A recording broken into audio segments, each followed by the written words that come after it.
भारत देश की बात करें तो पूरे देश के अंदर धूमधाम से हनुमान जन्मोत्सव मनाया जा रहा है। भारत टीवी परिवार की ओर से बहुत-बहुत शुभकामनाएं। शिवानी पांचाल जो कि निगम पार्षद है आम आदमी पार्टी से, मैम क्या संदेश, क्या शुभकामना देंगी हनुमान जन्मोत्सव? सर्वप्रथम तो मैं पूरे रोहताश नगर देशवासियों को, रोहताश नगर की जनता और समस्त देशवासियों को भगवान श्री हनुमान जी के जन्मोत्सव की बहुत-बहुत हार्दिक शुभकामनाएँ देना चाहती हूँ।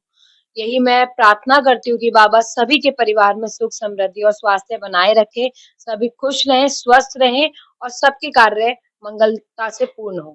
मैम क्या कुछ कहना चाहेंगे? 27 साल बाद में दिल्ली के अंदर भारतीय जनता पार्टी आई है, क्या कुछ परिवर्तन नजर आ रहा देखिए, जैसा कि आपने बोला कि 27 साल बाद भाजपा की सरकार अब दिल्ली में बनी है, है?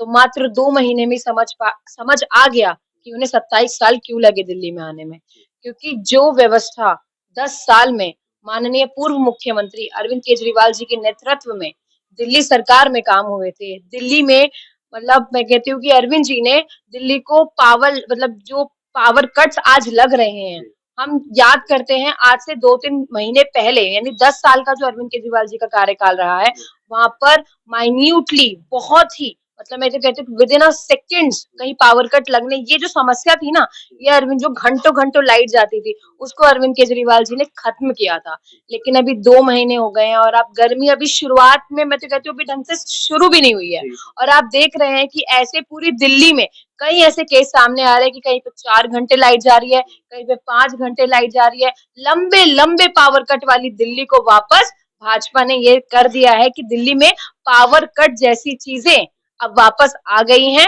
और दिल्ली की जनता इतनी ज्यादा परेशान है क्योंकि गर्मी भी है और बिजली नहीं है। तो समस्या अब इतनी ज्यादा बढ़ती जा रही है। दूसरी अगर मैं बात करूं तो उन्होंने वादा किया था कि इंटरनेशनल वुमेन डे पर 8 मार्च को हर महिला को 2500 रुपए की जो उन्होंने राशि की राशि घोषणा की थी हर मतलब महिला को या ह- जरूरतमंदों को?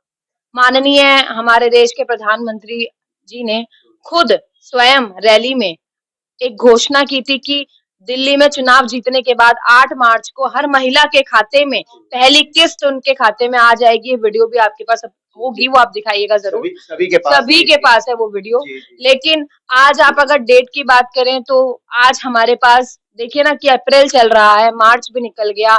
आप किस्त तो छोड़िए, मुझे तो वहाँ की ये मतलब ये देखिए कि महिलाएं आज पूछ रही हैं, आज मेरे ऑफिस में भी आती हैं कि मैडम 2500 कब आएंगे, 2500 कब आएंगे, हमें 2500 के नाम पर ठगा गया, जी। हमसे वोट लिया गया, हमें महिलाओं ने तो ये झूठे सपने दिखाया गया। महिलाओं ने तो ये कहना शुरू कर दिया कि 400 के चक्कर में 2100 और चले बिल्कुल, आज महिलाएं मेरे पास आके बोलती हैं कि मैडम हमने तो 2500 के चक्कर में 2100 को वोट नहीं किया और अब समझ में आ रहा है कि अरविंद केजरीवाल जी जो कहते थे वो करके दिखाते थे। यहाँ तो मोदी जी ने जो गारंटी दी थी और जो मोदी जी ने ये घोषणा की थी तो सारा जुमला निकला 15 लाख की तरह।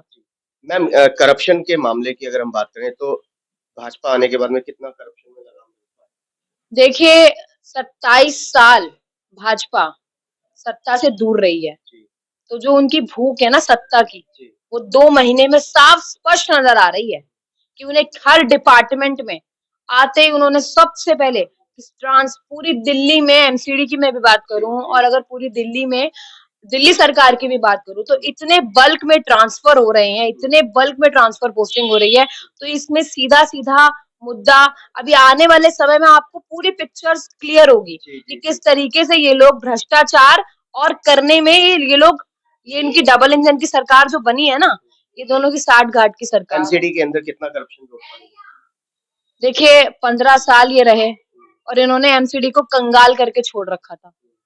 इन्होंने इतना ज़्यादा भ्रष्टाचार किया 15 साल में कि 2 साल अभी जो हमारी आम आदमी पार्टी की दिल्ली नगर निगम की सरकार है, हमारे जो कर्मचारी हैं, उनके वेतन को जी, हम जी, लोग टाइमली देने की कोशिश कर रहे हैं और आ भी रही हैं। जी, मतलब हर संभव प्रयास कर रहे हैं कि निगम को कैसे सुधारा जाए। जी, लेकिन अभी देखते हैं कि आगे ये दिल्ली सरकार किस तरीके से कमिश्नर के माध्यम से या फिर एलजी के माध्यम से एमसीडी में भी हर एक छोटे-छोटे मुद्दे पर रोक लगाए हुए हैं। वहीं अगर हम बात करें बिल्डिंग विभाग की, और बिल्डिंग विभाग के अंदर भी आप देख रहे हैं कि किस तरीके से भूकंप आ रहे हैं और बेसमेंट बन रहे हैं, उसके लिए क्या कुछ कानून निकाले हैं आप लोगों ने? बिल्कुल, बिल्कुल। आप देखिए, आप कह रहे हैं कि और ऐसा अभी देखने को भी मिल रहा है कि जी। बहुत सारी ऐसी चीजें हो रही हैं जो नहीं होनी जी, चाहिए। क्योंकि और शायद इस बार शारदा नोट जोन में तो मेरे ख्याल से ये है कि आप बेसमेंट नहीं बना सकते, लेकिन फिर भी बिल्कुल, बन रहे हैं। फिर भी बन रहे हैं।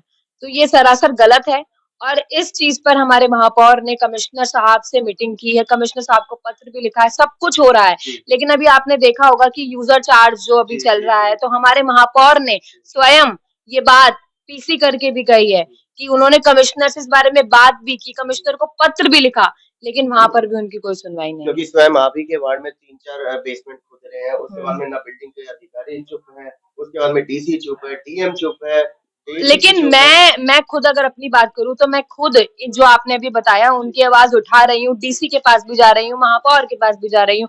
हर संभव प्रयास कर रही हूँ कि क्षेत्र की जनता को कोई भी परेशानी ना हो और जितनी समस्या जो आप अभी बता रहे हैं, जी, उन सब का समाधान करने के लिए मैं स्वयं अभी हमारे नए डीसी आए हैं, जी। मैं उनसे मिलकर भी आई हूँ और उन्हें मैंने इन समस्याओं के बारे में अवगत भी कराया है। क्या आप पूछेंगे कि क्या नाम है बेसमेंट अलाउ है बिल्कुल, या नहीं है? बिल्कुल, बिल्कुल मैंने पूछा भी है। जी। उन्होंने बोला भी और आश्वासन भी दिया है कि इस पर वो उचित से उचित कार्रवाई जल्द